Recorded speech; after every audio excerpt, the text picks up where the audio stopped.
अपने खुद के काम पर ध्यान केंद्रित करें। अमीर लोग अपनी संपत्ति वाले कॉलम पर ध्यान केंद्रित करते हैं, जबकि बाकी सभी अपने इनकम स्टेटमेंट पर ध्यान केंद्रित करते हैं। 1974 में मैकडॉनल्ड्स के संस्थापक रे क्रॉक से कहा गया कि वे ऑस्टिन में टेक्सास यूनिवर्सिटी की MBA क्लास को संबोधित करें। मेरा एक मित्र MBA की उस क्लास में पढ़ता था। बहुत शक्तिशाली और प्रेरक उद्बोधन के बाद कक्षा समाप्त हो गई। इसके बाद विद्यार्थी ने रे से पूछा कि क्या वे बियर लेने के लिए उनके प्रिय अड्डे पर चलेंगे। रे ने कृपा पूर्वक इस प्रस्ताव को स्वीकार कर लिया।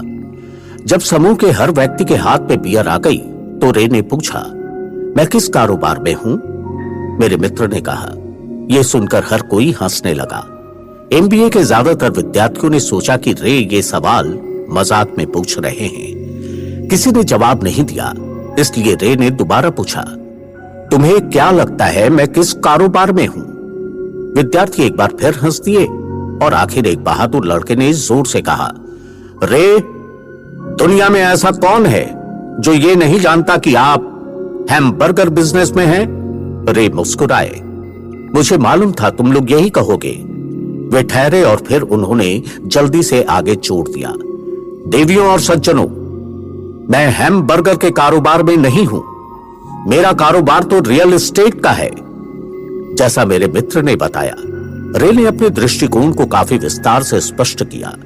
रे जानते थे कि बिजनेस प्लान में कारोबार का बुनियादी केंद्र हैमबर्गर फ्रेंचाइजी बेचने पर था, लेकिन उन्होंने हर फ्रेंचाइजी के स्थान पर से नजर नहीं हटाई। वे जानते थे कि हर फ्रेंचाइजी की सफलता में जमीन और इसका स्थान सबसे महत्वपूर्ण घटक थे। बुनियादी तौर पर जो व्यक्ति रे क्रॉक की कंपनी की फ्रेंचाइजी खरीद रहा था, वो उसके नीचे की जमीन भी खरीद रहा था। आज मैकडॉनल्ड्स संसार में रियल एस्टेट का सबसे बड़ा मालिक है, जिसके पास कैथोलिक चर्च से भी ज्यादा भूमि है। मैकडॉनल्ड्स के पास अमेरिका और पूरे संसार के सबसे मूल्यवान चौराहे तथा नुक्कड़ हैं। मेरा मित्र इसे अपने जीवन के सबसे महत्वपूर्ण सबकों में से एक मानता है। आज वो कार धोने वाले गैराजों का मालिक है, लेकिन उसका कारोबार उन गैराजों के नीचे की जमीन है।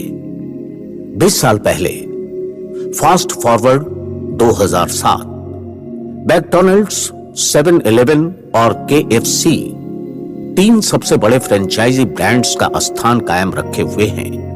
कुल मिलाकर 2016 में 200 सबसे बड़े फ्रेंचाइजी ब्रांड्स की बिक्री 2.2% यानी $12.5 अरब बढ़ी। पिछले अध्याय में दिए रेखा चित्रों के माध्यम से हमने बताया था कि ज्यादातर लोग खुद को छोड़कर बाकी सभी के लिए मेहनत करते हैं। वे सबसे पहले तो कंपनी के मालिकों के लिए मेहनत करते हैं, फिर टैक्स के जरिए सरकार के लिए मेहनत करते हैं और अंत में बैंक के लिए मेहनत करते हैं, जो उनकी मॉर्गेज का मालिक है। जब मैं छोटा था तो हमारे आसपास मैकडॉनल्ड्स नहीं था, लेकिन मेरे अमीर डैडी ने माइक और मुझे वही सबक सिखाया जो रे क्रॉक ने टेक्सास यूनिवर्सिटी में बताया था। यह अमीरों का तीसरा रहस्य है। ये रहस्य है, अपने खुद के काम पर ध्यान केंद्रित करें। पैसों की तंगी का प्रायः सबसे स्पष्ट कारण यह होता है कि लोग जिंदगी भर किसी दूसरे के लिए काम करते रहते हैं। इसीलिए बहुत से लोगों के पास जिंदगी भर काम करने के बाद भी दिखाने के लिए कुछ नहीं बचता। हमारे वर्तमान शिक्षा तंत्र का मूल उद्देश्य अकादमिक योग्यताएं विकसित करके अच्छी नौकरियां दिलाना है। पूरा शिक्षा तंत्र बच्चों को इसी के लिए तैयार करने पर ध्यान केंद्रित करता है। उनका जीवन उनके वेतन या जैसा पहले बताया जा चुका है, उनके आय वाले कॉलम के इर्द गिर्द घूमेगा। कई छात्र इंजीनियर, वैज्ञानिक, रसोइये, पुलिस ऑफिसर, चित्रकार, लेखक आदि बनने के लिए आगे पढ़ाई करेंगे। ये पेशेवर योग्यताएं उन्हें नौकरी पाने और पैसे के लिए काम करने की अतिरिक्त काबिलियत मुहैया कराती हैं। लेकिन आपके पेशे और आपके खुद के काम में एक बड़ा फर्क है। अक्सर मैं लोगों से पूछता हूं, आपका खुद का काम क्या है? और वे कहेंगे, ओ, मैं बैंकर हूं। फिर मैं उनसे पूछता हूं कि क्या वे बैंक के मालिक हैं? आमतौर पर उनका जवाब होता है, नहीं, मैं तो वहां नौकरी करता हूं। इस उदाहरण में उन्होंने अपने पेशे और खुद के काम को एक ही मान लिया था। उनका पेशा तो बैंकर का हो सकता है, लेकिन उनका खुद का काम कुछ भी नहीं है। स्कूल कॉलेज के साथ समस्या यह है कि आप अक्सर वो बन जाते हैं जिसका आप अध्ययन करते हैं। यानी अगर आप कुकिंग का अध्ययन करते हैं तो आप शेफ बन जाते हैं। अगर आप विधि का अध्ययन करते हैं तो आप वकील बन जाते हैं, और ऑटो मैकेनिक्स का अध्ययन आपको मैकेनिक बना देता है। आप जो अध्ययन करते हैं वो बनने में गलती ये होती है कि बहुत सारे लोग अपने खुद के काम पर ध्यान केंद्रित करना भूल जाते हैं। वे अपना जीवन किसी दूसरे के काम की परवाह करने और उसे अमीर बनाने में लगा देते हैं। आर्थिक सुरक्षा पाने के लिए व्यक्ति को अपने खुद के काम पर ध्यान केंद्रित करना चाहिए। आपका काम आपकी आय नहीं, आपकी संपत्ति वाले कॉलम के इर्द गिर्द घूमता है। जैसा पहले बताया जा चुका है, पहला नियम किसी संपत्ति और दायित्व के फर्क को जानना तथा संपत्तियां खरीदना है। अमीर लोग संपत्ति वाले कॉलम पर ध्यान केंद्रित करते हैं, जबकि बाकी सभी अपने इनकम स्टेटमेंट पर ध्यान केंद्रित करते हैं। इसीलिए हम अक्सर इस तरह की बातें सुनते हैं, मुझे वेतन वृद्धि की जरूरत है, काश मुझे प्रमोशन मिल जाए, मैं थोड़ा और प्रशिक्षण लेने के लिए कॉलेज जा रहा हूं ताकि मुझे ज्यादा अच्छी नौकरी मिल सके, मैं ओवरटाइम करने वाला हूं, शायद मुझे कोई दूसरी नौकरी कर लेनी चाहिए। कुछ मामलों में ये समझदारी भरे विचार है, लेकिन आप अब भी अपने खुद के काम पर ध्यान केंद्रित नहीं कर रहे हैं। ये विचार अब भी आय वाले कॉलम पर ध्यान केंद्रित करते हैं और किसी व्यक्ति को आर्थिक दृष्टि से ज्यादा सुरक्षित तभी बनाएंगे जब इस अतिरिक्त पैसे का इस्तेमाल आमदनी देने वाली संपत्तियां खरीदने के लिए किया जाए। पैसों की तंगी का प्रायः सबसे स्पष्ट कारण यह होता है कि लोग जिंदगी भर किसी दूसरे के लिए काम करते रहते हैं। बहुसंख्यक गरीब और मध्यम वर्गीय लोग आर्थिक क्षेत्र में रूढ़िवादी होते हैं, जिसका मतलब है मैं जोखिम लेने में समर्थ नहीं हूं। इसका बुनियादी कारण यह है कि उनके पास कोई वित्तीय आधारशिला नहीं है। उन्हें अपनी नौकरियों से चिपके रहना है और खेल को सुरक्षित तरीके से खेलना है। जब छटनी आम बात हुई तो करोड़ों कर्मचारियों को पता लगा कि उनकी सबसे बड़ी तथाकथित संपत्ति यानी उनका मकान उन्हें जिंदा निकल रहा है। उनकी संपत्ति हर महीने उनके पैसे खा रही थी। उनकी कार यानी उनकी दूसरी संपत्ति भी उन्हें कच्चा चबा रही थी। गैराज में रखे $1000 के गोल्फ क्लब्स अब $1000 के नहीं रह गए थे। नौकरी की सुरक्षा के बिना अब उनके पास दूसरा कोई सहारा ही नहीं बचा था। उन्होंने जिन्हें संपत्तियां माना था वे आर्थिक संकट के दौर में उनकी कोई मदद नहीं कर सकती थी। मैं मानता हूं कि हम में से ज्यादातर लोगों ने किसी मकान या कार को खरीदते समय कर्ज का आवेदन फॉर्म भरा होगा। लेट वर्थ वाले खंड पर नजर डालना हमेशा रोचक रहता है, क्योंकि इससे हमें यह पता चलता है कि बैंकिंग और अकाउंटिंग के क्षेत्रों में किन चीजों को संपत्तियां माना जाता है। बेरोजगारी। डोनाल्ड ट्रंप का 2016 का राष्ट्रपति पद का चुनाव अभियान नौकरियों पर केंद्रित था। बेरोजगारी रिकॉर्ड स्तर पर है।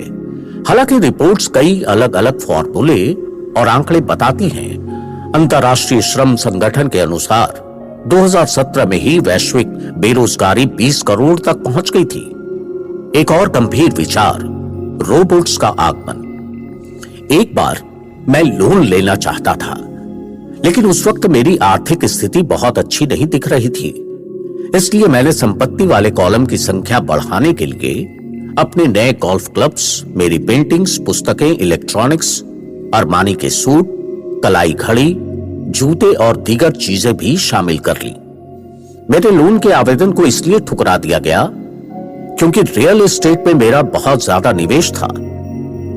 लोन मंजूर करने वाली समिति को यह पसंद नहीं आया कि मैं किराया से इतना ज्यादा पैसा कमाता था।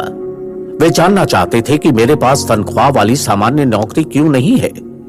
उन्होंने अरमानी सूट, गोल्फ क्लब्स या पेंटिंग कलेक्शन पर कोई आपत्ति नहीं की। जब आप सामान्य सांचे में नहीं ढलते हैं तो जीवन कई बार मुश्किल होता है। मैं हर बार सिहर जाता हूं जब भी मैं किसी के मुंह से सुनता हूं कि उसकी नेटवर्थ 10 लाख या 1 लाख डॉलर है। नेटवर्थ सटीक पैमाना नहीं है और इसका मुख्य कारण यह है कि जिस पल आप अपनी संपत्तियों को बेचना शुरू करते हैं उसी पल आपको मुनाफे पर टैक्स देना पड़ता है।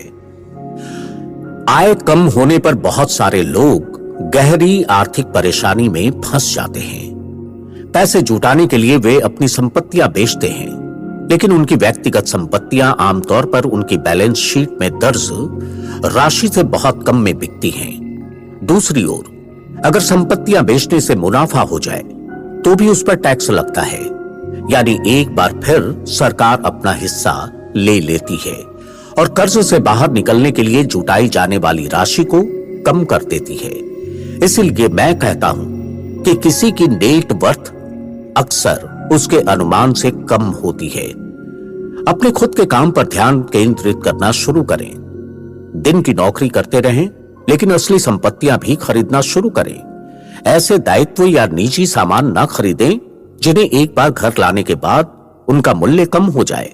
जिस पल किसी नई कार को शोरूम से चलाकर बाहर लाते हैं उसकी कीमत लगभग 25% कम हो जाती है, यानी ये सच्ची संपत्ति नहीं है। हालांकि आपका बैंकर इसे संपत्ति की सूची में लिखने देता है।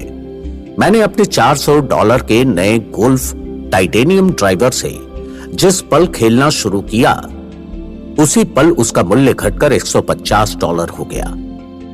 खर्च कम करें, दायित्व कम करें और ठोस संपत्तियों की नींव डालने के लिए मेहनत करें। जो युवा अब तक घर छोड़कर नहीं गए हैं उनके लिए यह महत्वपूर्ण है कि उनके माता पिता उन्हें संपत्ति और दायित्व का फर्क सिखा दें। वे घर छोड़कर जाएं, शादी करें, मकान खरीदें, बच्चे पैदा करें और जोखिम भरी वित्तीय स्थिति में अटक जाएं। नौकरी से चिपके रहें और हर चीज उधार पर खरीदें। इससे पहले ही उनसे ठोस संपत्ति वाले कॉलम को बनवाना शुरू करें। मैं बहुत सारे युवा दंपतियों को देखता हूं जो विवाह के बाद ऐसी जीवन शैली में उलझकर रह जाते हैं जो उन्हें नौकरी के अधिकतर वर्षों में कर्ज से बाहर नहीं निकलने देगी। जब आखिरी बच्चा बड़ा होकर घर से चला जाता है तब माता पिता को एहसास होता है कि उन्होंने रिटायरमेंट के लिए पर्याप्त तैयारी नहीं की है। अब वे थोड़ा पैसा बचाने का अभियान छेड़ देते हैं, लेकिन तभी उनके खुद के माता पिता बीमार हो जाते हैं और उन पर नई जिम्मेदारियां आ जाती हैं। तो मैं आपको या आपके बच्चों को किस तरह की संपत्तियां इकट्ठी करने की सलाह देता हूं? मेरे संसार में असल संपत्तियां निम्न श्रेणियों में आती हैं। ऐसा कारोबार जिनमें मेरे मौजूद रहने की जरूरत नहीं है। मैं उनका मालिक अवश्य हूं, लेकिन दूसरे लोग उसका प्रबंधन करते हैं या उन्हें चलाते हैं। अगर मुझे भी वहां काम करना पड़े तो यह कारोबार नहीं होगा, यह तो नौकरी बन जाएगी। स्टॉक्स, बॉन्ड्स, आमदनी देने वाली रियल एस्टेट, नोट्स, IOU, बौद्धिक संपदा यानी संगीत, पटकथा और पेटेंट आदि से मिलने वाली रॉयल्टी, कोई अन्य चीज जिसका मूल्य हो, जो आमदनी देती हो या जिसका मूल्य बढ़ता हो और जिसका तैयार बाजार हो। बचपन में मेरे शिक्षित डैडी ने मुझे सुरक्षित नौकरी खोजने के लिए प्रोत्साहित किया, लेकिन मेरे अमीर डैडी ने मुझे उन संपत्तियों को इकट्ठा करने के लिए प्रोत्साहित किया जिनसे मैं प्रेम करता था। अगर तुम इससे प्रेम नहीं करते हो तो तुम उसकी देखभाल नहीं करोगे। मैं रियल एस्टेट इसलिए इकट्ठी करता हूं क्योंकि मुझे इमारतों और जमीन से प्यार है। मुझे उनकी खरीदारी करने से प्यार है और मैं दिन भर उन्हें निहार सकता हूं। जब समस्याएं उत्पन्न होती हैं तो वे इतनी बुरी नहीं होती कि उनकी वजह से रियल एस्टेट के प्रति मेरा प्यार कम हो जाए। हाँ, जो लोग रियल एस्टेट से नफरत करते हैं उन्हें यह नहीं खरीदनी चाहिए। मुझे छोटी कंपनियों, खासकर शुरुआती कंपनियों के शेयरों से भी प्रेम है। इसका कारण यह है कि मैं मैनेजर नहीं, उद्यमी हूं। अपने शुरुआती वर्षों में मैंने standard oil of California, US marine Corp और जेरोक्स कॉर्प जैसे बड़े संगठनों में काम किया था।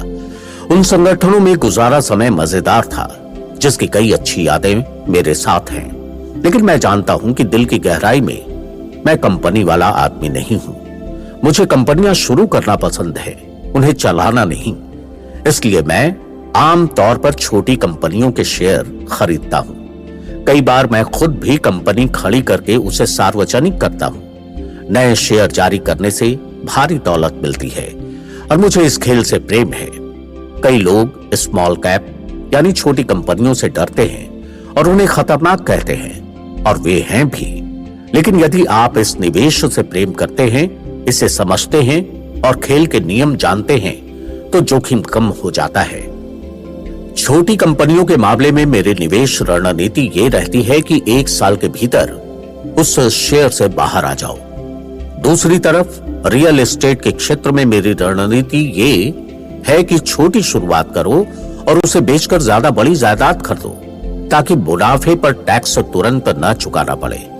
इससे रियल एस्टेट संपत्ति का मूल्य बहुत ज्यादा बढ़ जाता है। मैं रियल एस्टेट को आमतौर पर 7 साल से कम समय तक रखता हूं। अपने खुद के काम पर ध्यान केंद्रित करना शुरू करें। दिन की नौकरी करते रहें, लेकिन दायित्व नहीं। असली संपत्तियां खरीदना शुरू करें। जब मैं मरीन कॉर्प और जेरोक्स में था, तब बरसों तक मैंने वही किया जिसकी सलाह मेरे अमीर डैडी ने दी थी। मैं दिन में नौकरी करता था और उसके साथ ही अपने खुद के काम पर भी ध्यान केंद्रित करता था। मैं रियल एस्टेट और छोटे शेयरों की खरीद फरोख्त करके अपनी संपत्ति वाले कॉलम में बहुत सक्रिय था। अमीर डैडी हमेशा वित्तीय शिक्षा के महत्व पर जोर देते थे। वे कहते थे कि मैं अकाउंटिंग और कैश फ्लो मैनेजमेंट को जितनी अच्छी तरह समझने लगूंगा, निवेशों का विश्लेषण करने और अंततः अपनी खुद की कंपनी शुरू करने तथा उसे सफल बनाने में उतना ही बेहतर बन जाऊंगा। मैं किसी को भी नई कंपनी खड़ी करने के लिए प्रोत्साहित नहीं करता हूं, जब तक कि वे खुद ऐसा ना करना चाहें। मैं चाहता हूं कि कंपनी चलाने में कितनी झंझट होती है, इसलिए मैं नहीं चाहता कि कोई उस झमेले में फंसे। कई ऐसे मौके होते हैं जब लोगों को कोई नौकरी नहीं मिल पाती, और उस वक्त अपनी कंपनी शुरू करना सबसे अच्छा समाधान नजर आता है। लेकिन ये हमेशा याद रखें कि आपके सफल होने की संभावनाएं बहुत ही कम है। 10 में से 9 कंपनियां पहले 5 सालों में डूब जाती हैं। जो कंपनियां पहले 5 सालों में बचती हैं, उनमें भी 10 में से 9 अंततः डूब जाती हैं। इसलिए यदि आप में खुद की कंपनी का मालिक बनने की प्रबल और वास्तविक इच्छा है, तभी मैं ऐसा करने की सलाह दूंगा, वरना दिन की नौकरी करते रहें और अपने खुद के काम पर ध्यान केंद्रित करें। जब मैं कहता हूं अपने खुद के काम पर ध्यान केंद्रित करें, तो मेरा मतलब होता है कि अपनी संपत्ति वाले कॉलम को मजबूत बनाएं और बनाए रखें। एक बार जब इसमें कोई डॉलर जाए, तो उसे कभी बाहर ना निकलने दें। इसके बारे में इस तरह सोचें कि जब कोई डॉलर आपकी संपत्ति वाले कॉलम में जाता है, तो वो आपका कर्मचारी बन जाता है। पैसे के बारे में सबसे अच्छी बात यह है कि ये एक दिन में 24 घंटे काम करता है और पीढ़ियों तक काम कर सकता है। दिन की नौकरी करते रहे, बेहतरीन मेहनती कर्मचारी बने, लेकिन अपनी संपत्ति वाले कॉलम को बढ़ाते रहें। जब आपका कैश फ्लो बढ़ जाएगा, तो आप विलासिता की वस्तुएं खरीद सकते हैं। इस बारे में एक महत्वपूर्ण तथ्य ये है कि अमीर लोग विलासिता की वस्तुएं सबसे अंत में खरीदते हैं, जबकि गरीब और मध्यम वर्गीय लोगों में विलासिता की वस्तुएं सबसे पहले खरीदने की प्रवृत्ति होती है। गरीब और मध्यम वर्गीय लोग अक्सर बड़े मकान, हीरे, फर कोट, आभूषण या नाव जैसी विलासिता की वस्तुएं इसलिए खरीदते हैं क्योंकि वे अमीर दिखना चाहते हैं। वे अमीर दिखते तो हैं, लेकिन हकीकत में वे बस कर्ज के दलदल में ज्यादा गहरे डूब जाते हैं।